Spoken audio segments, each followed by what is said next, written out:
ಸರ್ವಭೂತಾತ್ಮ ತಸ್ಮೈ ಶ್ರೀ ಗುರುವೇ ಪರಮ ಪೂಜ್ಯ ಸದ್ಗುರುಗಳ ಚರಣಾರವಿಂದಗಳಲ್ಲಿ ತತ್ವನಾಮ ಸಲ್ಲಿಸಿ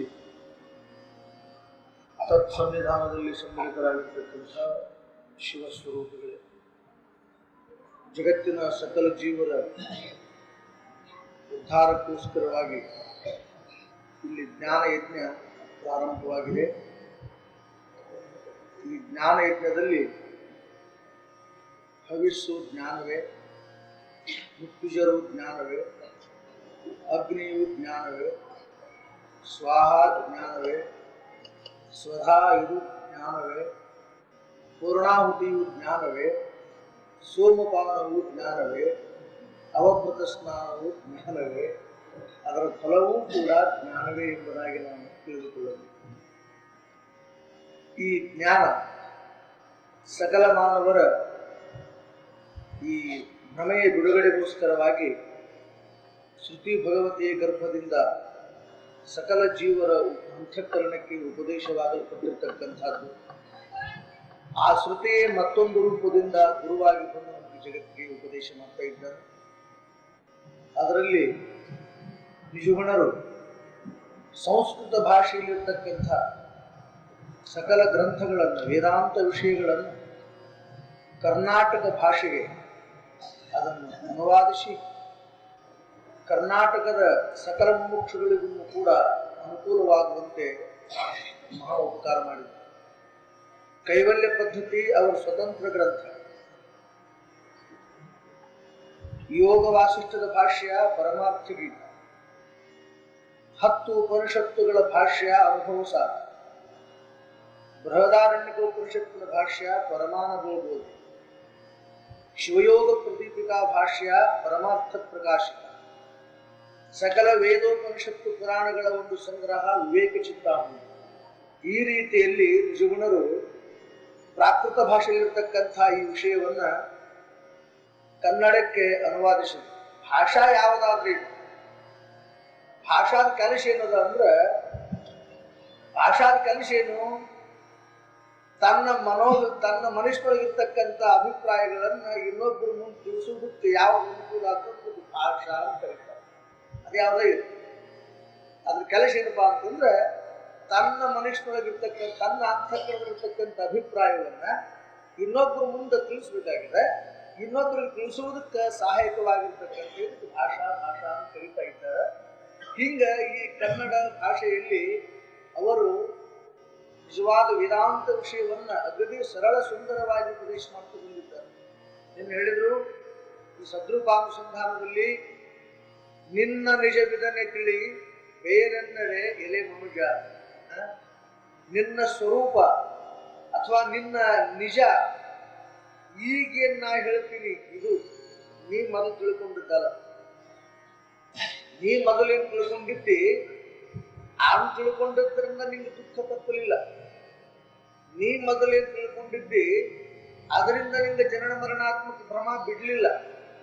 ಅದಕ್ಕೋಸ್ಕರ ಈಗ ನಾನು ಹೇಳುವುದನ್ನು ತಿಳಿ, ಇದನ್ನೇ ನಿನ್ನ ನಿಜವೆಂದು ತಿಳಿ, ಹಂಗ ಅಲ್ಲ ಬೇರೆನ್ನದಲೆ ತಿಳಿ ಅಂತ ಹೇಳುತ್ತಾ ಸದ್ರೂಪ ಚಿತ್ರೂಪ ಆನಂದ ರೂಪ ನೀನಿದ್ದೀಯೇ, ಎಂದೆಂದೂ ಬಾಧೆಯುತ್ತದೆ ತ್ರಿಕಾಲ ಬಾಧಿತನಾಗಿ ಇರೋಣದರಿಂದ ನೀನು ಸದ್ರೂಪ, ಅವಸ್ಥಾತ್ರಯಗಳನ್ನು ಇದರಿಟ್ಟು ಅರಿಯೋಣದರಿಂದ ನೀನು ಚಿದ್ರೂಪ, ಮತ್ತ ನಿನ್ನ ಮೇಲಿದ್ದಷ್ಟು ಪ್ರೀತಿ ಇನ್ನೊಂದು ವಸ್ತುವಿನ ಮೇಲಿನ ಇಲ್ಲವಾದ್ದರಿಂದ ನೀನು ಆನಂದ ರೂಪ, ನೀನು ಸತ್ತು ಚಿತ್ತು ಆನಂದ ರೂಪನಿದ್ದೀಯೇ ವಿನಃ ನೀನು ಜೀವನಲ್ಲ, ಕರ್ಣೇಂದ್ರಿಯಗಳ ಉಪಹತಿಗೆ ಒಳಪಟ್ಟವನು ನೀನಲ್ಲ ಅಂತ ಆತನಿಗೆ ಹೇಳ್ತಾ ಬಂದು ಇವತ್ತಂತಾರೆ ಪ್ರಾಗ್ಭಾವ ಮೊದಲಾದ ಘಟಾಳಿಗಳಿಗೆಲ್ಲ ಏಗೈದು ತನ್ನೊಳಗಿಲ್ಲವಾಗಿ ವಿಚಾರಿಸೇ ನಿತ್ಯ.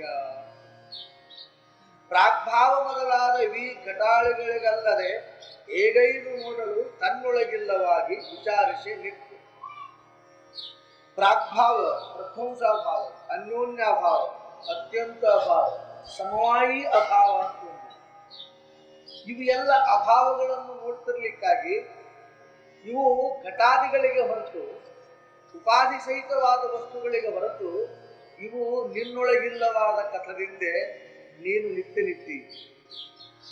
ಪ್ರಾಗ್ಭಾವ ಇಲ್ಲೇ ಕೊಡ ನಾಮರೂಪಕ್ಕೆ ಬರುವುದಕ್ಕಿಂತ ಮುಂಚೆಯೂ ಇದು ಕೊಡ ಇಲ್ಲ ಮಣ್ಣಿನಲ್ಲಿ. ಮಣ್ಣ ಕೊಡ ಆಗಿರೋದ್ರೂ ಕೂಡ ಈಗ ಮಣ್ಣಿನಲ್ಲಿ ಕೊಡ ಇಲ್ಲ. ಇದು ಪ್ರಾಗ್ಭಾವ ಅಂದ್ರೇನು? ಆ ಘಟ ತಯಾರಾಗೋದಕ್ಕಿಂತ ಪೂರ್ವದಲ್ಲಿದ್ದ ಅಭಾವ, ಅಲ್ಲೂ ಘಟದ ಅಭಾವ. ಘಟ ತಯಾರಾತು, ಒಡಿತು, ಒಡೆದ ಮೇಲೂ ಕೊಡ ಇಲ್ಲ. ಇದು ಪ್ರಧ್ವಂಸಾಭಾವ. ಘಟವು ಪಟವಲ್ಲ, ಪಟವು ಘಟವಲ್ಲ, ಇದಕ್ಕೆ ಅನ್ಯೋನ್ಯ ಅಭಾವ. ಮಣ್ಣಿನಲ್ಲಿ ತ್ರಿಕಾಲದಲ್ಲಿಯೂ ಕೊಡವೇ ಇಲ್ಲ. ಕೊಡವೆಂಬುದು ಕೇವಲ ನಾಮರೂಪ ಕಲ್ಪನೆಯೇ ವಿನಃ ಮಣ್ಣಿನ ಅಸ್ತಿತ್ವವನ್ನು ಬಿಟ್ಟರೆ ಮತ್ತೊಂದು ಇಲ್ಲಿ ಏನೂ ಇಲ್ಲ ಅಂತ ಸಿದ್ಧ ಮಾಡುವುದಕ್ಕೆ ಇದಕ್ಕೆ ಅತ್ಯಂತ ಅಭಾವ ಅಂತ ಹೇಳಿದ್ರು. ಹಿಂಗೆ ಸ್ವಲ್ಪ ವಿಚಾರ ಮಾಡಿ ನೋಡಿದ್ದಾದ್ರೆ ನಿನ್ನೊಳು ಈ ತೋರಿಸಿರ್ತಕ್ಕಂಥ ಈ ಜಗತ್ತು ಮೊದಲಾಗಿರ್ತಕ್ಕಂಥ ದೃಶ್ಯಗಳು ಏನಿದ್ದಾವ ಇವು ತೋರುವುದಕ್ಕಿಂತ ಮುಂಚೆಯೂ ತೋರಿ ನಾಶವಾದ ನಂತರೂ ಇದಕ್ಕೆ ಪ್ರತ್ಯೇಕವಾಗಿ ಇನ್ನೊಂದು ಜಗತ್ತು ತೋರಿದರೂ ಎಲ್ಲ ವಿಚಾರ ಮಾಡಿ ನೋಡಲಾಗಿ ಇವು ನಿನ್ನಲ್ಲಿ ಅತ್ಯಂತ ಅಭಾವವಿದ್ದಾವಪ್ಪ. ಮಣ್ಣಿನಲ್ಲಿ ಕೊಡವನ್ನು ತೋರಿಸುತ್ತೇನೆ ಅಂಬುವುದು ಇನ್ನೂ ಯಾರಿಗೂ ಶಕ್ಯ ಆಗಿಲ್ಲ, ಆಗುವುದಿಲ್ಲ. ಮಣ್ಣಿನಲ್ಲಿ ಕೊಡ ತೋರಿಸುತ್ತೇನೆ ಅಂತ ಜರವ ಪ್ರತಿಜ್ಞೆ ಮಾಡಿದ್ರೆ ಅವ ಮಣ್ಣ ತೋರಿಸಬೇಕ ವಿನಃ ಕೊಡ ತೋರ್ಸಕ್ಕಂತೂ ಬರುವುದೇ. ಅದೇಕೆ ನೋಡ್ರಿ ಕೊಡ ಅಂತ ಅವ ಹಿಡ್ಕೊಂಡು ಬಂದ ಅಂದ್ರ ಅವ ಎಲ್ಲೆಲ್ಲಿ ಕೊಡ ಕೈ ಮುಟ್ಟು ತೋರಿಸ್ತಾನೆ ಅಲ್ಲೆಲ್ಲೆಲ್ಲ ಮಣ್ಣಿನ ಸತ್ಯತ್ವವಿದೆಯೇ ವಿನಃ ಕೊಡ ಎಂಬುದಕ್ಕೆ ಯಾವ ಆಧಾರವೂ ಅಲ್ಲೇ ಇಲ್ಲವೇ ಇಲ್ಲ. ಹಂಗಾದ್ರೆ ಈ ನಾಮರೂಪ ಕಲ್ಪಿತವಾಗಿರ್ತಕ್ಕಂಥ ಈ ಜಗತ್ ಭಾಷಿಕೆಗಳು ಅಂತೇನಿದ್ದಾವ ಇವು ನಿನ್ನೊಳಗ ಅತ್ಯಂತ ಅಭಾವಿತ. ಯಾವ ಕಾಲಕ್ಕೂ ನಿನ್ನಲ್ಲಿ ಇವು ಇಲ್ಲವೇ ಇಲ್ಲ. ಈ ಇಲ್ಲದ ಈ ವಸ್ತುಗಳನ್ನ ಕಲ್ಪಿತ ತಾದಾತ್ಮ್ಯ ಸಂಬಂಧ ಮೊದಲಾಗಿರ್ತಕ್ಕಂಥದ್ದು ಕಲ್ಪಿಸಿಕೊಂಡು ಏನೋ ಗಲಾಟೆ ಮಾಡಿಕೊಂಡು ಇದು ಸತ್ಯ ಅಂತ ತಿಳ್ಕೊಂಡಿವಿ, ಇದರೊಳಗೆ ಸುಖ ಅದ ಅಂತ ತಿಳ್ಕೊಂಡಿವಿ, ಶಬ್ದ ಸ್ಪರ್ಶ ರೂಪ ರಸ ಗಂಧ ಇವುಗಳು ಸುಖರೂಪ ಇದ್ದಾವ ಅಂತ ತಿಳ್ಕೊಂಡಿರಿ, ಇವು ನನವು ಅಂತ ತಿಳ್ಕೊಂಡಿರಿ, ಇವು ನನಗ ಅಂತ ತಿಳ್ಕೊಂಡಿರಿ, ನಾನು ಭೋಗಿಸ್ತೀನಿ ಸುಖಿ ಅಂತ ತಿಳ್ಕೊಂಡಿರಿ, ನಾನು ಕಳ್ಕೊಂಡೇನಿ ದುಃಖಿ ಅಂತ ತಿಳ್ಕೊಂಡಿರಿ, ನಾನು ಹುಟ್ಟೀನಿ ಮತ್ತು ನಾ ಸಾಯ್ತೀನಿ ಅಂತೂ ಭಾವಿಸಿಕೊಂಡಿರಿ. ಇವೆಲ್ಲವೂ ಯಾಕೆ ಬಂದವ ಅಂತ ಕೇಳಿದ್ರೆ ವಿಚಾರದ ಕೊರತೆ ಇರುವುದರಿಂದ, ನಿನ್ನ ನಿಜವನ್ನು ನೀನು ಯಥಾರ್ಥವಾಗಿ ತಿಳಿದುಕೊಂಡಿಲ್ಲವಾದ್ದರಿಂದ, ನಿನ್ನ ನಿಜವನ್ನು ಸರಿಯಾಗಿ ನೀನು ಅರ್ಥ ಮಾಡಿಕೊಂಡಿಲ್ಲವಾದ್ದರಿಂದ ನಿನಗೆ ಈ ದುಃಖಗಳು ಬಂದಾವ. ಆದ್ದರಿಂದ ಇದನ್ನೇ ತಿಳಿ, ಏನಂತ ನೀನು ನಿತ್ಯನು, ಇವೆಲ್ಲ ಅನಿತ್ಯ, ಇವೆಲ್ಲ ಅನಿತ್ಯ. ತೋರಿ ಅಡಗುವವು ಅಂತ ಏನ್ ಮನುಷ್ಯಗೊಳ್ತಾ ಇದ್ದಾವ ಇವೆಲ್ಲವೂ ಅನಿತ್ಯವೇ. ಹಂಗಾರೆ ತೋರದಡಗದ ಪರಿಪೂರ್ಣನಾಗಿರ್ತಕ್ಕಂಥ ನೀನು, ತೋರದಡಗದ ಯಾವ ವಸ್ತುವಾಗಿರ್ತಕ್ಕಂಥ ನೀನು ನಿತ್ಯ. ನಿನ್ನಲ್ಲಿ ಇವು ತೋರಿ ತೋರಿ ಅಡಗಿದರೂ ಕೂಡ ನೀನಾವ ವಿಕಾರವನ್ನು ಹೊಂದದೆ ಇರುವುದರಿಂದ ನೀನು ಸತ್ಯ. ಕೊಡವು ತೋರದಿದ್ದಾಗಲೂ ಮಣ್ಣು ಸತ್ಯ, ಕೊಡವು ತೋರಿದಾಗಲೂ ಮಣ್ಣೇ ಸತ್ಯ, ಕೊಡವು ಒಡೆದಾಗಲೂ ಮಣ್ಣೇ ಸತ್ಯ. ಮೂರೂ ಕಾಲದಲ್ಲಿ ಮಣ್ಣು ಸತ್ಯವಿದ್ದು ತೋರಿದ ನಾಮರೂಪ ಭ್ರಾಂತಿಯಿಂದ ಘಟವೆಂಬತಕ್ಕಂಥ ವಸ್ತು ಮಣ್ಣೆಂಬ ಸದ್ವಸ್ತುವಿನಲ್ಲಿ ಕಾಲ್ಪನಿಕವಾಗಿ ತೋರಿ ಅಡಗಿತೇ ವಿನಃ ಅದು ಒಂದು ಸದ್ವಸ್ತುವಲ್ಲ. ಆದ್ದರಿಂದ ನಿನ್ನ ಸ್ವರೂಪದಲ್ಲಿ ಈ ಅನಿತ್ಯ ಸ್ವರೂಪವಾಗಿರ್ತಕ್ಕಂಥ ಈ ಜಗತ್ತು ಮೊದಲಾಗಿರ್ತಕ್ಕಂಥ ಈ ಘಟಾದಿಗಳು ತೋರಿದಾಗಲೂ ತೋರದಿದ್ದಾಗಲೂ ಆ ತೋರಿ ಅಡಗಿದಾಗಲೂ ಕೂಡ ನೀನು ಯಾವ ಹಾನಿಯನ್ನು ಹೊಂದದೇ ಇದ್ದೀಯ. ಆದ್ದರಿಂದ ನೀನು ನಿತ್ಯ, ಇವು ಎಲ್ಲವೂ ಅನಿತ್ಯ. ಆದ್ದರಿಂದ ನೀನು ನಿತ್ಯನೆಂದು ತಿಳಿ. ಈ ನಿತ್ಯ ಪದ ಲಕ್ಷಣವೇ ನಿನ್ನ ಸ್ವರೂಪ ಅಂತ ತಿಳಿ, ಅದು ನೀನ ಅಂತ ತಿಳಿ. ಇದನ್ನೇ ತಿಳಿ ಮನುಜ, ನಿನ್ನ ನಿಜವು ಬೇರೆನ್ನದಲೆ. ಇದನ್ನ ನೀ ತಿಳ್ಕೊಂಡ್ರೆ ಧನ್ಯನಾದಿ ವಿನಃ ಇದನ್ನು ಬಿಟ್ಟು ಅನ್ಯತ್ರ ಏನಾದರೂ ನೀವು ಭಾವಿಸಿಕೊಂಡಿದ್ದಾದ್ರೆ ದುಃಖದ ಪ್ರತೀತಿ ಆದೀತೆ ವಿನಃ ಆನಂದ ಪ್ರತೀತಿ ಅಲ್ಲಿ ಆಗಲ್ಲ. ಆದ್ದರಿಂದ ನೀನು ಸದ್ರೂಪ, ನೀನು ಚಿದ್ರೂಪ, ನೀನು ಆನಂದ ರೂಪ, ನೀನು ನಿತ್ಯ ರೂಪ, ಮತ್ತು ನೀನು ಪರಿಪೂರ್ಣ ರೂಪ ಅಂತ ಹೇಳ್ತಾರೆ. ಅಪೂರ್ಣಂತೂ ಇಲ್ಲ, ಅಪೂರ್ಣ ಅನ್ನೋದು ಇಲ್ಲ. ಇಲ್ಲಿ ಅನಂತ ವಾದಗಳು ಬರ್ತಾ ಇತ್ತು, ಅನೇಕೇಶ್ವರವಾದ ಬರ್ತಾ, ಅಥವಾ ದೇಹಾದಿಗಳ ದೃಷ್ಟಿಯಿಂದ ನೋಡ್ತಿರ್ಲಿಕ್ಕೆ ಜೀವರು ಪ್ರತ್ಯೇಕವಾಗಿ ಕಾಣ್ತಾ ಇದ್ದಾರೆ, ಜೀವರು ಪ್ರತ್ಯೇಕವಾಗಿ ತೋರ್ತಾ ಇದ್ದಾರೆ. ಈ ಪ್ರತ್ಯೇಕವಾಗಿ ತೋರ್ತಿರ್ತಕ್ಕಂಥವನಿಗೆ ಪೂರ್ಣ ಅಂತ ಹ್ಯಾಂಗ ಅನ್ಬೇಕು? ನೀವು ಒಂದು ಸಂಸ್ಥಾನ ಹೊಂಟ ಅಂತ ತಿಳ್ಕೊಡ್ರಿ. ನೀವು ಸಂಸ್ಥಾ ಎಂಥೆಂಥ ಉಪದೇಶದೋಪಾದ್ರಾಗ ಅಂತಂದ್ರೆ, ಅಲ್ಲಪ್ಪ ಪರಮಾತ್ಮ ಪರಿಪೂರ್ಣನಾಗಿ ಎಲ್ಲರಲ್ಲಿ ಇದ್ರೆ ಒಬ್ಬ ಅಳ್ತಾನೆ ಯಾಕೆ, ಒಬ್ಬ ನಗ್ತಾನೆ. ಪರಮಾತ್ಮ ಎಲ್ಲ ಕಡೆಗೂ ಪರಿಪೂರ್ಣ ಇದ್ದ ಅಂದ್ರೆ ಒಬ್ಬ ಸುಖಿ ಯಾಕಾಗ್ಯಾನ, ಒಬ್ಬ ದುಃಖಿ ಯಾಕೆ, ಮತ್ತೊಬ್ಬ ಯುವಕ ಯಾಕಂದ್ರೆ ಒಬ್ಬ ವೃದ್ಧಿ ಯಾಕೆ, ಒಬ್ಬ ಹುಡ್ತಾನೆ ಯಾಕ, ಮತ್ತೊಬ್ಬ ಸಾಯ್ತಾನೆ. ಇದನ್ನೆಲ್ಲ ನೋಡ್ಕೊಂಡಾಗ ಪರಮಾತ್ಮನು ಎಲ್ಲ ಕಡೆಗೆ ಒಬ್ಬನೇ ಇದ್ರೆ ಒಬ್ಬ ಹತ್ರ ಎಲ್ಲರೂ ಹೊಳ್ಬೇಕಾಗಿತ್ತು, ಒಬ್ಬ ನಕ್ಕರೆ ಎಲ್ಲರೂ ನಗ್ಬೇಕಾಗಿತ್ತು, ಒಬ್ಬ ಮಲ್ಕೊಂಡ್ರೆ ಎಲ್ಲರೂ ಮಲ್ಕೋಬೇಕಾಗಿತ್ತು, ಒಬ್ಬ ಉಂಡ್ರೆ ಎಲ್ಲರೂ ಉಣ್ಬೇಕಾಗಿತ್ತು, ಒಬ್ಬವಾಗ ಆನಂದ ಆದ್ರೆ ಎಲ್ಲರಿಗೂ ಆನಂದ ಆಗಬೇಕಾಗಿತ್ತು. ಆ ದೃಷ್ಟಾಂತ ನೋಡಿದ್ದಾದ್ರೆ ಇಲ್ಲಿ ಪರಮಾತ್ಮರು ಅನೇಕರಿದ್ದಾರೆ. ಪ್ರತಿಯೊಂದೊಂದು ದೇಹಗಳಿಗೆ ಒಬ್ಬೊಬ್ಬ ಈಶ್ವರ ಪ್ರತ್ಯೇಕ ಇದ್ದಾನೆ. ಪರಮಾತ್ಮ ಒಬ್ಬನಾದನ, ಪರಿಪೂರ್ಣದನ ಅಂತ ನಂಬಬಾರದು. ಸುಮ್ಮನೆ ವೇದಾಂತ ಹೇಳೋದ್ರ ಮಾತು ಕೇಳಿ ನೀವು ತಲೆ ಕೆಡಿಸ್ಕೊಂಡ್ರಿ ಅಂತ ಹೇಳುವ ಸಂಸ್ಥಾ ರೊಕ್ಕ ಕೊಟ್ಟು ಉಪದೇಶ ಮಾಡೋ ಹುಟ್ಟಾರ ತಿಳ್ಕೊಂಡು. ಆದ್ದರಿಂದ ಅದನ್ನು ಸ್ವಲ್ಪ ನಾವು ಅವಲೋಕನ ಮಾಡಿದ್ದಾದ್ರೆ ಇಲ್ಲಿ ಹೆಂಗರೆ ಹೇಳ್ತಾರೆ ಅವರು, ಗಗನಾದಿಗಳು ತನ್ನೊಳಗೆದ ಕಾರಣದಿಂದ ಮಿಗಪೂರ್ಣ ಪದವಿಂತು ಬಗೆ ಶಂಭುಲಿಂಗವೇ. ಇಲ್ಲಿ ಅದಕ್ಕೆ ಅನಂತ ದೃಷ್ಟಾಂತಗಳು ವೇದಾಂತದಲ್ಲಿ ಸಿಗ್ತಾ ಇದ್ದಾರೆ. ಅದನ್ನು ಪರಿಹಾರ ಮಾಡಿರ್ತಕ್ಕಂಥ ಯುಕ್ತಿ, ಅದನ್ನು ಪರಿಹಾರ ಮಾಡ್ತಿರ್ತಕ್ಕಂಥ ಶ್ರುತಿಯ ಪ್ರಮಾಣಗಳು ಮತ್ತು ಮಹಾಮಹಾ ಋಷಿಗಳ ಬ್ರಹ್ಮಜ್ಞಾನಿಗಳ ಅನುಭವ, ಇವು ಎಲ್ಲವೂ ನಮಗೆ ಸರಿಯಾಗಿ ಸಂಶಯ ಪರಿಹಾರವಾಗುವಂತೆ ಉತ್ತರ ನೀಡ್ತಾ ಇದ್ದಾರೆ.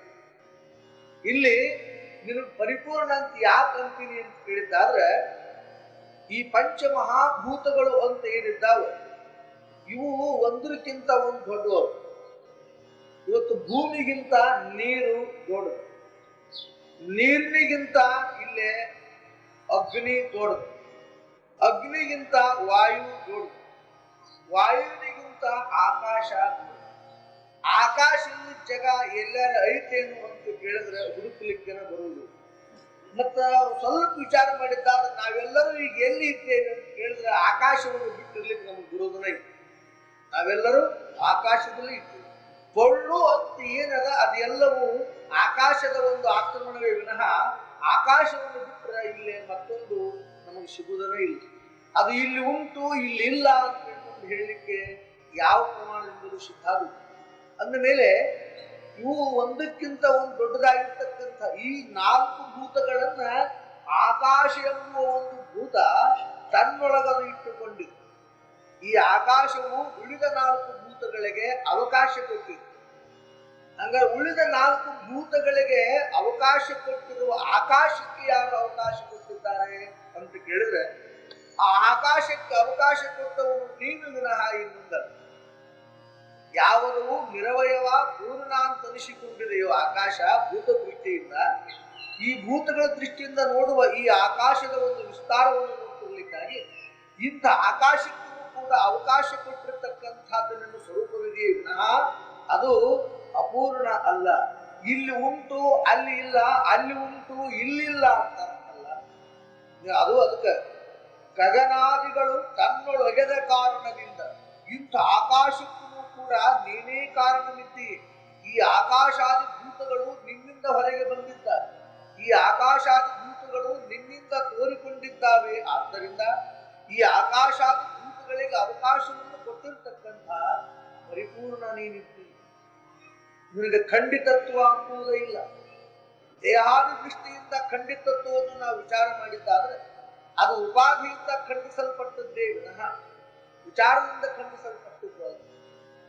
ಉಪಾಧಿಯಿಂದ ಖಂಡಿಸಲ್ಪಟ್ಟಿದ್ದು ಹೆಂಗಂದ್ರೆ, ಬೆಳದಿಂಗಳ ರಾತ್ರಿಯಲ್ಲಿ ಒಂದು ಬಯಲಿನಲ್ಲಿ ನಾವು ಸಾವಿರಾರು ಘಟಗಳನ್ನು ನೀರು ತುಂಬಿ ಇಟ್ಟಿದ್ದೇವೆ ಅಂದುಕೊಳ್ಳೋಣ. ನೀರು ತುಂಬಿದ ಸಾವಿರಾರು ಘಟಗಳಲ್ಲಿಯೂ ಕೂಡ ಬಿಂಬರೂಪನಾದ ಆ ಚಂದ್ರನ ಪ್ರತಿಬಿಂಬ ಆ ಸಾವಿರಾರು ಘಟಗಳಲ್ಲಿ ನಮಗೆ ತೋರುತ್ತದೆ. ಪ್ರತ್ಯೇಕ ಒಂದೊಂದು ಕೊಡದಲ್ಲಿ ಚಂದ್ರ ಪ್ರತಿಬಿಂಬವನ್ನು ನಾವು ಕಾಣ್ತಾ ಇದ್ದೀವಿ. ಪ್ರತ್ಯೇಕ ಘಟಗಳಲ್ಲಿ ಚಂದ್ರ ಪ್ರತಿಬಿಂಬ ನಮಗೆ ಸಾವಿರ ಘಟಗಳಲ್ಲಿ ತೋರಿದೆ ಅಂದ್ರೆ ಬಿಂಬರೂಪನಾಗಲ್ಪಟ್ಟ ಚಂದ್ರ ಅವನು ಸಾವಿರ ಇದ್ದಾನೇನು ಅಂತ ಕೇಳಿದ್ರೆ ಇಲ್ಲ. ಬಿಂಬರೂಪನಾಗಲ್ಪಟ್ಟ ಚಂದ್ರನು ಒಬ್ಬನೇ ಇದ್ದಾಗಾದರೂ ಕೂಡ ಸಾವಿರಾರು ಘಟಗಳ ಉಪಾಧಿಯಿಂದ ಸಾವಿರಾರು ಬಿಂಬನಾಗಿ ತೋರಿದ್ದಾನೆ. ಅಲ್ಲೇ ಅನೇಕತ್ವ ಎಂಬತಕ್ಕಂಥದ್ದು ಘಟಗಳ ಉಪಾಧಿಯಿಂದ ಕಲ್ಪಿಸಲ್ಪಟ್ಟದ್ದೇ ವಿನಃ ವಿಚಾರ ದೃಷ್ಟಿಯಿಂದ ಕಲ್ಪಿಸಲ್ಪಟ್ಟದ್ದು ಅಲ್ಲ.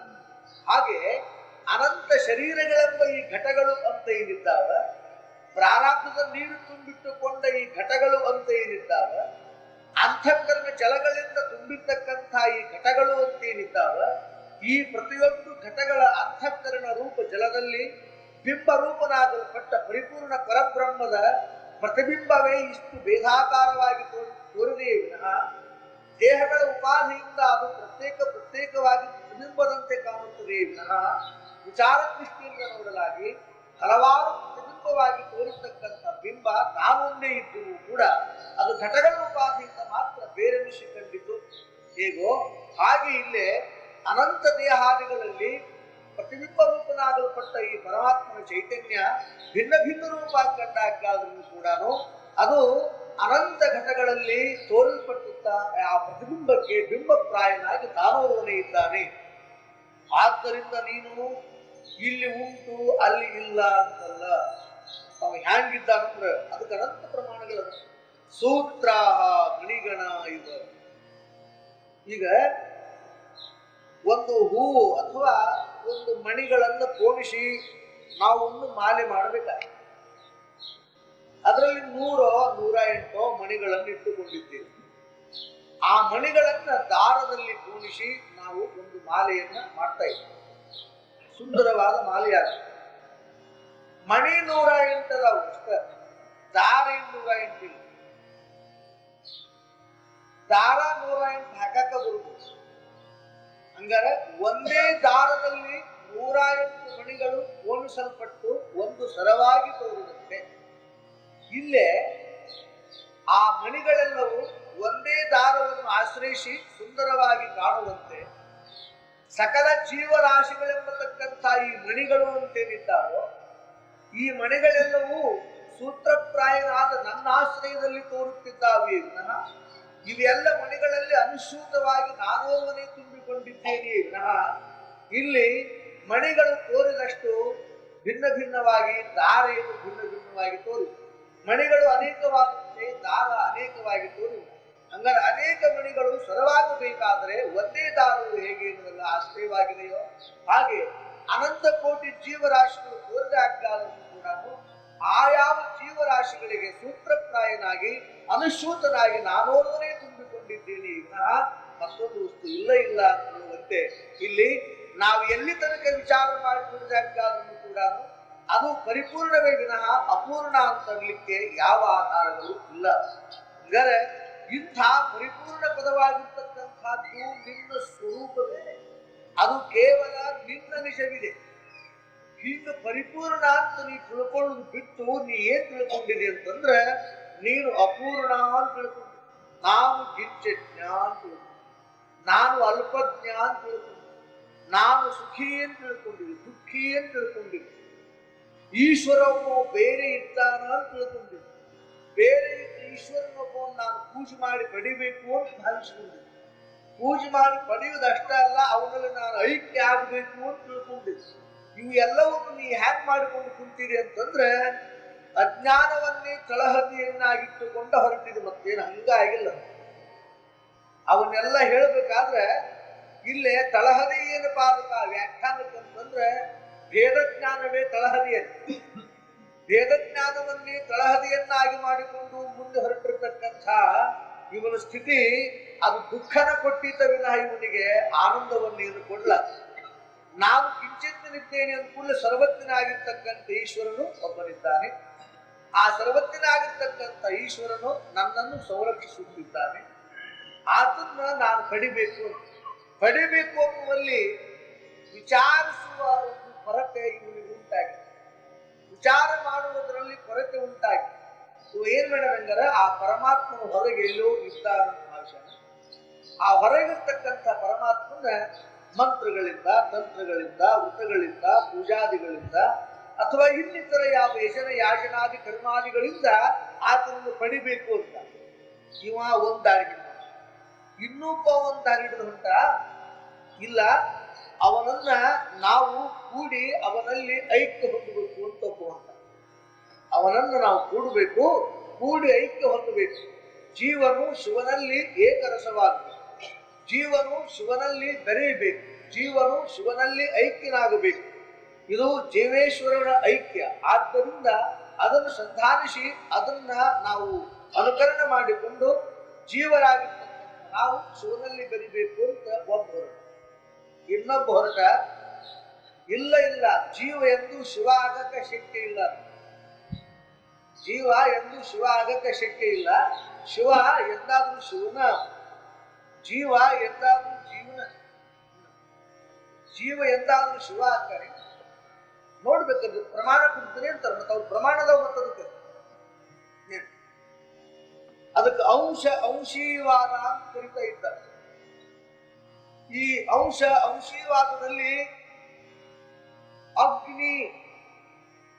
ಅಗ್ನಿಯಿಂದ ಒಂದು ಕಿಡಿ ಹಾರಿತು. ಕಿಡಿ ಹಾರಿತು ಅಂದ್ರೆ ಅದು ಅಗ್ನಿ ಅಂಶ ಅಂದ್ರೆ ಸುಳ್ಳಲ್ಲ, ಕಿಡಿ ಅಗ್ನಿ ಅಂಶವೇ. ಹಾರಿ ಹೋದ ಕಿಡಿ ತಿರುಗಿ ಅಗ್ನಿಯಲ್ಲಿ ಕೂಡಲಾರದು. ಜೀವ ಅಂತ ಏನಂತೀವಿ, ಅವ ಈಶ್ವರನ ಅಂಶ ಅಂತ ತಗೊಂತು ನಾವು. ಈಶ್ವರ ಅಂದ್ರೆ ಒಂದು ಅಗ್ನಿ ಇದ್ದಂಗೇನಪ್ಪ, ಜೀವ ಅಂದ್ರೆ ಒಂದು ಕಿಡಿ ಇದ್ದಂಗೆ. ಆ ಕಿಡಿ ಅಗ್ನಿಯಿಂದ ಒಂದು ಹೊರಗೆ ಬಂತು ಅಂದ್ರೆ ಅದು ಶಿವನಲ್ಲಿ ಎಂದೂ ಕೂಡಲಾರ. ಅದಕ್ಕೆ ಜೀವನು ಜೀವನೇ, ಈಶನು ಈಶನೇ, ಇಂಥ ಹುಚ್ಚುಚ್ಚಾಕಾರ ಮಾತಾಡೋದು ಹೋಗಬಾರ್ದು. ಅದಕ್ಕೆ ಯಾವಾಗಲೂ ಈಶ್ವರನ ಪೂಜೆ ಮಾಡ್ಕೊಂತ ದುಬಾರಿ ಹಾಕೋಬೇಕು, ವಾರಕ್ಕೆ ಕಾಯಿ ಹೊಡ್ಕೊಂತನ ಇದ್ರೆ ಸಾಕು ಅಂತ ಇರುತ್ತಲ್ಲ. ಈ ಉಪದೇಶ ಮಾಡುವ ಶಾಸ್ತ್ರಗಳು ಇದ್ದಾವೆ. ಇವು ಎಲ್ಲ ನಮಗೆ ಯಾಕೆ ಬರ್ತಾವೆ? ಭಿನ್ನ ಭಿನ್ನ ಅಭಿಪ್ರಾಯಗಳು, ಭಿನ್ನ ಭಿನ್ನ ಕಲ್ಪನೆಗಳು, ಈ ಭಿನ್ನ ಭಿನ್ನ ಸಂದೇಹಗಳು ಯಾಕೆ ಬರ್ತಾ ಇದ್ದಾವೆ ಅಂತಂದ್ರೆ ಸಂಶಯ ಕಲಿತಕ್ಕಂಥ ಶಾಸ್ತ್ರಗಳಿಗೆ ನಾನು ಹೊರಹೊಕ್ಕಿಲ್ಲ, ಸಂಶಯ ಕಲಿತಕ್ಕಂಥ ಶಾಸ್ತ್ರಗಳನ್ನು ಅನುಸಂಧಾನ ಮಾಡಲಿಲ್ಲ. ಯಥಾರ್ಥ ಯುಕ್ತಿಗಳಿಂದ, ಅನುಭವಗಳಿಂದ, ಸುದ್ದಿಗಳಿಂದ ಉಪದೇಶ ಮಾಡುವ ಸದ್ಗುರುಗಳ ಚರಣಾರವಿಂದವನ್ನು ಶರಣಾಗತನಾಗಿ ನಾನು ಹೊಂದಲಿಲ್ಲ. ಆದ್ದರಿಂದಲೇ ಈ ಒಂದು ಸಂಶಯಾದಿಗಳಿಗೆ ನಮ್ಮ ಅಂತಃಕರಣದಲ್ಲಿ ಸ್ಥಾನವಿದೆಯೇ ವಿನಃ ನಾನೇ ಇದನ್ನು ಸ್ವಲ್ಪ ವಿಮರ್ಶನೆ ಮಾಡಿ ಯೋಗ್ಯ ಗುರುವಿನ ಚರಣಾರವಿಂದವನ್ನು ಹೊಂದಿಕೊಂಡಿದ್ನಿ ಅಂತಂದ್ರೆ ಇದರ ಬಗ್ಗೆ ಇರ್ತಕ್ಕಂಥ ಯಾವ ಸಂಶಯ, ಅಸಂಭಾವನಾ, ವಿಪರೀತಗಳನ್ನು ಕಳೆದು ಯಥಾರ್ಥವಾಗಿರ್ತಕ್ಕಂಥ ತತ್ವ ನಮಗೆ ನಿಶ್ಚಯವಾಗುವಂತೆ ಉಪದೇಶ ಮಾಡ್ತಾ ಇದ್ದ.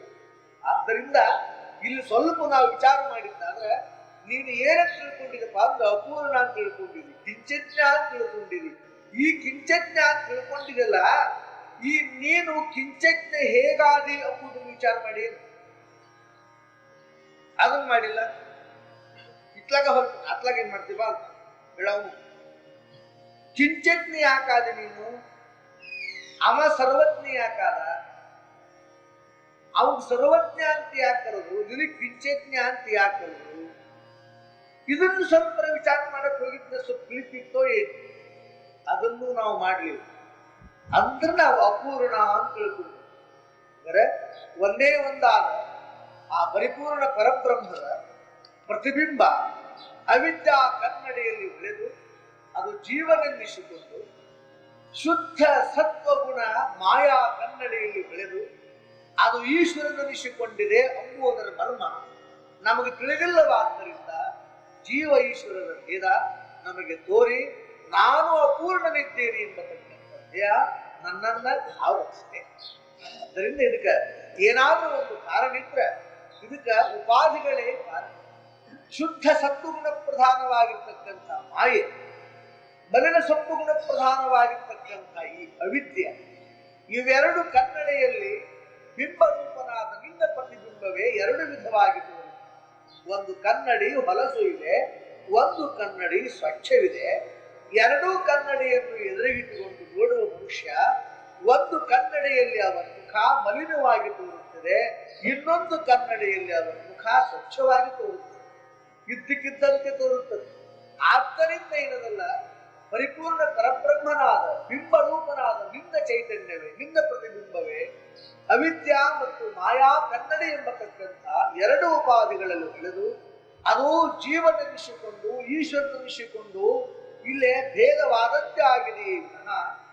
ಈ ಅವಿದ್ಯಾ ಮತ್ತು ಮಾಯಾ ಎಂಬತಕ್ಕಂಥ ಕನ್ನಡಿಯನ್ನು ಸರಿಸಿ ನೋಡಿದಾಗ ಅಲ್ಲಿ ಪ್ರತಿಬಿಂಬನಾಗಿ ಜೀವ ಮತ್ತು ಈಶ್ವರನೆನಿಸಿಕೊಂಡ ನೀನೇ ಬಿಂಬರೂಪನಾದ ಪರಬ್ರಹ್ಮನಿದ್ದೀಯೇ ಎಂಬುವ ಉಪದೇಶದ ಕೊರತೆ, ಅದನ್ನು ಅನುಭವಕ್ಕೆ ತಂದುಕೊಳ್ಳುವ ಯೋಗ್ಯತೆ, ಅಂಥ ಸದ್ಗುರುವಿನ ಪರಿಪೂರ್ಣ ಒಂದು ಆಶೀರ್ವಾದದ ಅಭಾವ ನಮಗೆ ಇರೋಣದರಿಂದ ಈ ಅಪೂರ್ಣ ಎಂಬತಕ್ಕಂಥ ಪ್ರಜ್ಞಾ ನಮಗೆ ಬಂದದ್ದು. ಈ ಅಪೂರ್ಣ ಪ್ರಜ್ಞಾ ನಮಗೆ ಬಂದರಂದ್ರೆ ನಮ್ಮನ್ನು ಸುಮ್ಮನೆ ಬಿಟ್ಟಿಲ್ಲ. ಅದು ಯಾರ್ಯಾರ ಅಂತಕ್ಕಂಥಕ್ಕೆ ಅಪೂರ್ಣತ್ವದ ಕಲ್ಪನಾ ಬಂದದನೋ ಅವರವನ್ನ ಅಳಸೇ ತೀರದ ಮತ್ತು ಸುಮ್ಮನೆ ಬಿಟ್ಟೇ ಇಲ್ಲ. ತನಗೆ ದುಃಖ ಇರ್ಲಿದ್ರು ತಾನ ಆಗ್ತಾನ, ತನಗೆ ಸುಖ ಇರ್ಲಿದ್ರು ತಾನ ಸಂತೋಷ ಪಟ್ಟಾನ, ತಾನು ಹುಟ್ಟೇ ಇಲ್ಲದ್ರೂ ತಾನ ಹುಟ್ಟ್ಯಾನ, ತಾನು ಸತ್ತೇ ಇಲ್ಲ ಅಂದ್ರೂ ತಾನ ಸತ್ತ. ಇಷ್ಟು ಗದ್ದಲ ಮಾಡ್ತಾನೆ. ಯಾವುದು ತನಗೆ ಹೀಗೆ ಇದೆಯೋ ತಾನು ಇಂಥ ಪರಿಪೂರ್ಣತೆಯಾದರೂ ಕೂಡ ಈ ಒಂದು ಅಪ್ರಬುದ್ಧ ತಿಳುವಳಿಕೆಯಿಂದ ಆತನಿಗೆ ಈ ದುಃಖ ಬಂದದ. ಆದ್ದರಿಂದ ನಿನ್ನ ನಿಜ ಇದು ಏನು? ಸತ್ತು ಚಿತ್ತು ಆನಂದ ನಿತ್ಯ ಪರಿಪೂರ್ಣ ಲಕ್ಷಣಾತ್ಮಕವಾಗಿರ್ತಕ್ಕಂಥ ಲಕ್ಷಣ ಬಿಂದು. ಇದು ನಿನ್ನ ಸ್ವರೂಪ, ಇದು ನಿನ್ನ ನಿಜ. ಇದನ್ನು ತಿಳಿ, ಬೇರೆನ್ನೆದೆಳೆದು ನಿಜ. ಇದನ್ನ ತಿಳ್ಕೊಂಡಿ ಅಂದ್ರ ನೀ ಧನ್ಯನಾದಿಯೇ ವಿನಃ ಇದನ್ನು ಬಿಟ್ಟು ಬೇರೆ ನೀ ತಿಳ್ಕೊಂಡಿ ಅಂತಂದ್ರೆ ಇದ್ರೊಳಗೆ ಕೂಡಿಕೊಂಡು ಆ ದುಃಖ ಕ್ಲೇಶ ಎಷ್ಟು ಬಡುತ್ತೆ, ಎಷ್ಟು ಗದ್ದಲ ಹಾಕ. ಇದು ಅಪರೋಕ್ಷ ಗುರು ತನಕ ಇಷ್ಟು ಗಲಾಟದ. ಇದು ಆತ್ಮ ಕೋವಿದನಾದರೂ ನಿಜಗುಣದ ಬಗ್ಗೆ ಬಹಳ ಸ್ಪಷ್ಟೀಕರಣ ಮಾಡಿದ ಒಂದು ಕಡೆಗೆ. ಕೈವಲ್ಯವು ಅರುವಿಂದಹುದೆಂಬಡೆ ಆತ್ಮ ಕೋವಿದರು ಇಂತು ನೋಡ್ಪದು ಯಾರು? ಆತ್ಮ ಕೋವಿದರು. ಸಣ್ಣ ಸಣ್ಣವ್ರಿಗೆ ಹೇಳಿಲ್ಲ ಮಾತು, ಬರೇ ಸುಮ್ಮನೆ ಶಾಸ್ತ್ರ ಕೇಳೋರಿಗೆ ಹೇಳಿಲ್ಲ, ಬರೇ ಶಾಸ್ತ್ರಗಳನ್ನು ಓದಿವಿ ಅನ್ನೋರಿಗೆ ಅರ್ಥ ಹೇಳಿಲ್ಲ. ನಾನು ಇಂತಿಂತ ಸಿದ್ಧಾಂತಗಳನ್ನು ಮಾಡಬಲ್ಲೆ, ನಾನು ಬ್ರಹ್ಮವನ್ನು ತಿಳಿಯಬಲ್ಲೆ, ನಾನು ಯಥಾರ್ಥವಾಗಿ ಇದನ್ನ ವಿವೇಚನೆ ಮಾಡಬಲ್ಲೆ, ನಾನು ತಿಳಿದಿದ್ದೇನೆ ಅನ್ನುವ ಆತ್ಮ ಕೋವಿದರು ಅಂತೇನಿದ್ದಾರೆ ಅವರಿಗೆಲ್ಲ ಹೇಳ್ತಾರೆ, ಕೈವಲ್ಯವು ಅರಿವಿಂದಹುದು, ಇದು ಪ್ರಮಾಣವೇ. ಜ್ಞಾನ ದೇವತು ಕೈವಲ್ಯಂ ನಾ ಅನ್ಯಪಂಥ ವಿದ್ಯತೆ ಏನಾಯ, ಇದು ಪ್ರಮಾಣವೇ. ಇದಕ್ಕೆ ನಾವು ಏನಾಗಲ್ಲ ಎಂದೊಡೆ ಎಲ್ಲೋ ಆತ್ಮ ಕೋವಿದರೆ ಸ್ವಲ್ಪ ನನ್ನ ಕಡೆಗೆ ನೋಡ್ರಿ, ಇಂತು ನೋಡ್ಕುದು. ಯಾಕೆ ನಿಮ್ಗೆ ಹೇಳ್ತೀನಿ ಅಂತಂದ್ರೆ ಅವ್ರ ಉದ್ದೇಶ ಇಷ್ಟ ಅದ. ಯಾರ ಅಂತಃಕರಣ ಇಹಾಮೂತ್ರ ಫಲಭೋಗ ವಿರಾಗತೆಯಿಂದ ಪರಿಶುದ್ಧವಾಗಿ ಅಲ್ಲಿ ಮುಕ್ತಿಯ ಇಚ್ಛಾ ಉತ್ಕಟವಾಗಿ ಪ್ರಕಟವಾಗಿ ಆ ಪರಿಪಕ್ವ ಅಂತಃಕರಣದಲ್ಲಿ ಸದ್ಗುರುವಿನಿಂದ ಉಪದೇಶವಾಗಲ್ಪಟ್ಟ ತತ್ವವಶಾತ್ ಮಹಾವಾಕ್ಯ ಲಕ್ಷಾರ್ಥ ನಿರ್ದೇಶನ ದೃಢಾಪ್ರೋಕ್ಷಕ್ಕೆ ಬರುವುದಿಲ್ಲವೋ ಅಲ್ಲಿ ತನಕ ಬಹಳ ಹುಷಾರಾಗಿರ್ಬೇಕು ಅಂತ. ಅಲ್ಲಿ ತನಕ ಬಹಳ ಹುಷಾರಾಗಿರ್ಬೇಕು. ನನಗೆ ಶಾಸ್ತ್ರ ತಿಳಿತು ಅಂದ ಕೂಡಲೇ ಇದು ಒಂದು ದೊಡ್ಡ ದೌಲತ್ತಲ್ಲ. ನನಗೆ ಶಾಸ್ತ್ರ ಹೇಳಲಿಕ್ಕೆ ಬಂತು ಅಂದ ಕೂಡಲೇ ಇದಕ್ಕೆ ದೃಢಾಪರೋಕ್ಷ ಜ್ಞಾನ ಅಂತೇಳಿ ಕರೀಲಿಕ್ಕೆ ಬರುವುದಿಲ್ಲ. ನಾನು ಶಾಸ್ತ್ರ ವಿವೇಚನೆ ಮಾಡಬಲ್ಲೆ ಅಂದಾಕ್ಷಣಕ್ಕೆ ಇದು ಏನು ಅಪರೋಕ್ಷ ಜ್ಞಾನ ಅಂತ ಹೇಳಲಿಕ್ಕೆ ಬರುವುದಿಲ್ಲ. ಆದ್ದರಿಂದ ನಾನು ಬ್ರಹ್ಮನಿದ್ದೇನೆ ಎಂಬ ತಿಳುವಳಿಕೆ ನಿಮ್ಗೆ ಪಕ್ಕ ಆಗ್ಯದಂದ್ರೂ ಕೂಡ ಅಲ್ಲಿ ತನಕ ಅದು ವೃತ್ತಿಗಳ ಕಾರ್ಯವೇ. ಆದ್ದರಿಂದ ಪರೋಕ್ಷ ಜ್ಞಾನವೇ ಎಂಬುದನ್ನು ಸಿದ್ಧ ಮಾಡ್ತಾ ಇದ್ದಾರೆ ಜ್ಞಾನಿಗಳು. ಅಲ್ಲಿ ತನಕನೂ ಕೂಡ ಇಲ್ಲೇ ಇವಾಗ ಗಲಾಟೆ. ಮತ್ತಂದ ಮೇಲೆ ಬರೇ ನಾನು ಇಷ್ಟು ತಿಳುವಳಿಕೆ ಮಾಡ್ಕೊಂಡ್ಬಿಟ್ರೆ ಮುಗೀತು ಅಂತನ್ನೋಂಗಿಲ್ಲ. ಅದಕ್ಕೆ ಆತ್ಮ ಕೋವಿದರೆ ಇಂತು ನೋಡಿರಿ, ಸ್ವಲ್ಪ ನನ್ನ ಕಡೆಗೆ ಲಕ್ಷ್ಯ ಕೊಡ್ರಿ, ಮಾಡಬೇಕಾದ ಕಾರ್ಯ ಬಹಳ ಅಂತಾರೆ. ಸತ್ತು ಚಿತ್ತು ಆನಂದ ನಿತ್ಯ ಪರಿಪೂರ್ಣ ನಾನಿದ್ದೇನೆ ಎಂಬುವ ತಿಳುವಳಿಕೆ ಇದು ಶಾಸ್ತ್ರಗಳಿಂದ ಬಂದ ಶಾಬ್ದಿಕ ತಿಳುವಳಿಕೆ ಅಂತಿರೋದಲ್ಲ. ಇಷ್ಟು ತಿಳಿಬಾರ್ದಂತಲ್ಲ, ತಿಳಿದ್ರೆ ಸಂತೋಷವಾಗುತ್ತದೆ. ಇಷ್ಟಕ್ಕ ನೀವು ಉಳಿಬೇಡ ಅಂತಾರೆ. ಅದಕ್ಕೆ ಬೇರೆನ್ನದಲ್ಲಿ ತಿಳಿ, ಅದು ಬೇರೆನ್ನದಲ್ಲಿ ತಿಳಿ ಅನ್ನುವಲ್ಲಿ ಇಷ್ಟಕ್ಕ ನೀವು ಉಳಿಬೇಡ.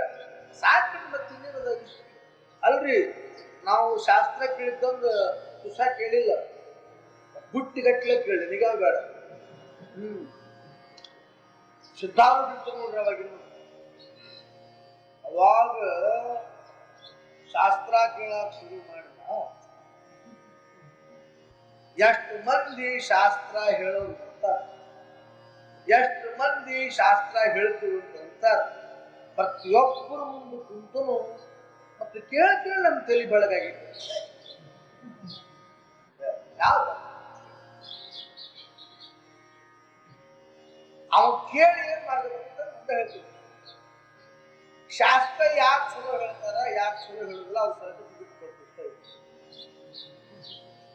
ಏನ್ ಹೇಳ್ತೀವಿ ಶಾಸ್ತ್ರ ಯಾಕೆ ಪರೀಕ್ಷೆ ತಗೊಂಡ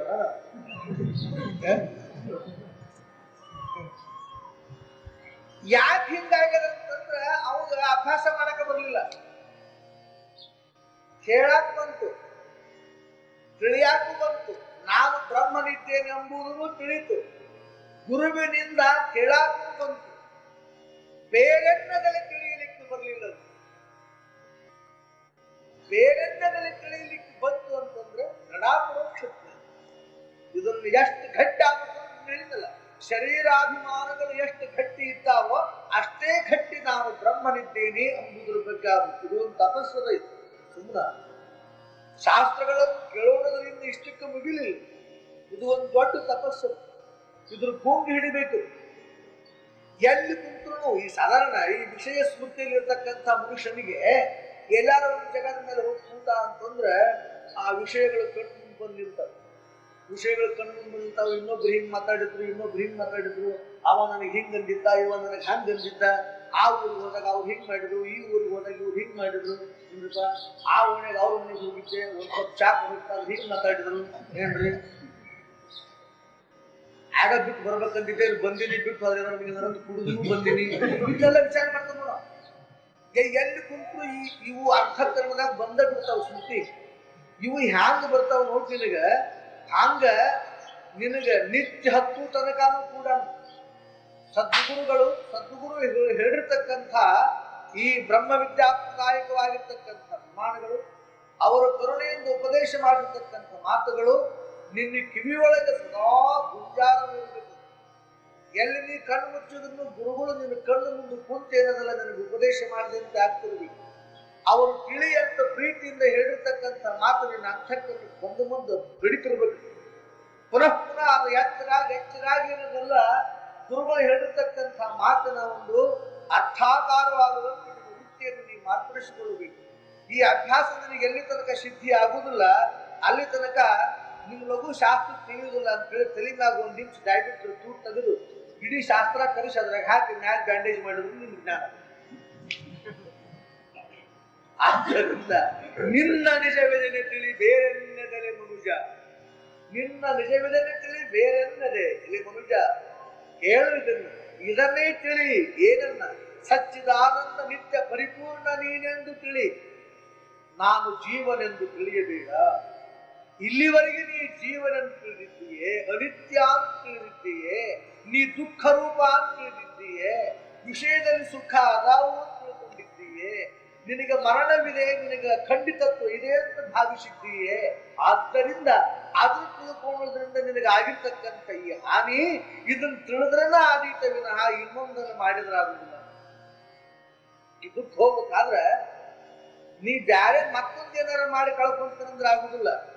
ಇದನ್ನ ಬೇರೆನ್ನದಲ್ಲೇ ನೀ ತಿಳಿದ್ರನ ಆದೀತು. ಮತ್ತೆ ಯಾಕಂದ್ರೆ ತಿಳುವಳಿಕೆಯ ಕೊರತೆಯಿಂದ ಬಂದಿರತಕ್ಕಂಥ ಈ ದುಃಖ ತಿಳುವಳಿಕೆಯ ಪರಿಪೂರ್ಣತೆಯಿಂದಲೇ ಇದು ನಿವೃತ್ತಿಯಾದೀತೆ ವಿನಃ ತಿಳುವಳಿಕೆ ಮಾಡಿಕೊಳ್ಳೋದು ಬಿಟ್ಟು ಇನ್ನೊಂದೇನಾರ ಮಾಡ್ಕೊಂಡು ನೀ ಕಳ್ಕೊಂತೀನಿ ಅಂತಂದ್ರೆ ಅದು ಎಕ್ಕತ್ ಮಾಡಿ ಯಜ್ಞ ಮಾಡು, ಯಾಗ ಮಾಡು. ಅವ್ರು ಹೇಳ್ತು ವೇದ ಪುರಾಣ ಕೂಗದವಳು ನೇಮಿಸಿ ತೋರ್ಪ. ಯಾಗ, ಯಜ್ಞ, ತಪ, ಹೋಮ, ದಾನಾದಿಗಳು. ಈಗ ತನಗೆ ಜ್ಞಾನೋದಯವ ಮಾತ್ರವಾಗಲು ಅದರೊಳಗೆ ಕೋಟಿ ಭಾಗಿಯೋಳು ಒಂದಕ್ಕೆ ಸಮನಾಗವದರಿಂದ ನಂಬು ಜ್ಞಾನವನೇ ಕರ್ಮವೆಂಬ ಜಾಗಳು ಸಿಲುಕಿ ಹಂಬಲಿಸಿದರು ಮುಕ್ತಿ ಎಂಬ ಮನುಜ. ನಿನ್ನ ಯಾವ ಈ ಕರ್ಮಗಳು ಅಂತ ಏನಿದ್ದಾವೆ, ಕಾಮಿತಾರ್ಥವನ್ನು ಕೊಡ್ತಿರ್ತಕ್ಕಂತಹ ಕರ್ಮಗಳು ಅಂತ ಏನಿದ್ದಾವೆ, ನಿನ್ನಗ ಪುಣ್ಯ ಕೊಡ್ತಿರ್ತಕ್ಕಂತಹ ಕರ್ಮಗಳು ಅಂತ ಏನಿದ್ದಾವ, ಈ ಕರ್ಮಗಳನ್ನ ನೀನು ಎಷ್ಟು ಹೇಳ್ಯಾರ ನೋಡು, ಒಂದು ಬಿಡಬೇಡ, ಮತ್ತ ಇಷ್ಟು ಮಾಡು. ವಾರ ದೇವ್ರ ಪೂಜೆ ಮಾಡ್ಬೇಕಂತ ಹೇಳ್ಯಾರ, ಅಮಾವಾಸಿ ಹುಣ್ಣಿಗೆ ಏನೇನು ಪೂಜೆ ಮಾಡ್ಬೇಕು ಅಂತ ಹೇಳ್ಯಾರ, ಮತ್ತು ಪೂಜೆ ಮಾಡೋ ಮುಂದೆ ಏನೇನು ಮಾಡಿ ನೈವೇದ್ಯ ಮಾಡಿ ನಿಂಗೆ ಉಣ್ಣ ಅಂತ ಹೇಳ್ಯಾರ. ಮತ್ತು ಇದನ್ನೆಲ್ಲ ನೀನು ಬರೋಬ್ಬರಿ ಮಾಡ, ಬೇಕಾದಷ್ಟು ಖರ್ಚು ಮಾಡಿ ಈ ಕರ್ಮಗಳನ್ನ ನೀನು ಕೋಟಿ ವರ್ಷ ಮಾಡಿ, ಒಂದು ಜನ್ಮ ಹೇಳಿದ್ರೆ ಕೋಟಿ ವರ್ಷ ಮಾಡು. ಕೋಟಿ ವರ್ಷ ಮಾಡಿದ್ರೆ ಆ ಪುಣ್ಯ ಕರ್ಮಗಳಿಂದ ಬಂದಿರ್ತಕ್ಕಂಥ ಪುಣ್ಯ ಒಂದ್ ಅಕ್ಕಡಿ ಪರಿಡ್ಯಾಗಿ ನೀ ಹೆಚ್ಚಿದೆ ಅಂದ್ರೆ, ಈಗ ನಾನು ಹೇಳುವ ಈ ಜ್ಞಾನ ಇದು ನಿನಗೆ ತಿಳಿಯಂತೇನು ಹೇಳ್ತೀನಿಲ್ಲ, ಇದನ್ನೊಮ್ಮೆ ನಾನು ಹೇಳಿದಂತೆ ನೀನು ತಿಳಿದರೆ ಬರುವ ಪುಣ್ಯದಲ್ಲಿ ಕೋಟಿ ಭಾಗ ಮಾಡಿ ಒಂದು ಭಾಗ ಇಟ್ಲಾಗ ಹೆಚ್ಚಿದ್ರೆ ಇದಕ್ಕೆ ಅದು ಸಮನಾಗದ. ಅದರಿಂದ ನಮ್ಮ ಜ್ಞಾನವನ್ನು ನೀನು ಬೇರೆ ಅಲ್ಲ, ಈ ನಿಜ ನಿನ್ನದು, ಇದನ್ನ ನೀನು ತಿಳಿ, ಅದು ಬೇರೆನ್ನದಲ್ಲೇ ತಿಳಿ, ನಾನು ಹೇಳುವಂತೆ ತಿಳಿ. ಹಾಗೆ ತಿಳಿದರೆ ನೀ ಉಳಿಯುತ್ತೀಯೇ ಅಂತ ಇಲ್ಲಿ ಮಾಡ್ತಾ ಇದ್ದಾರೆ.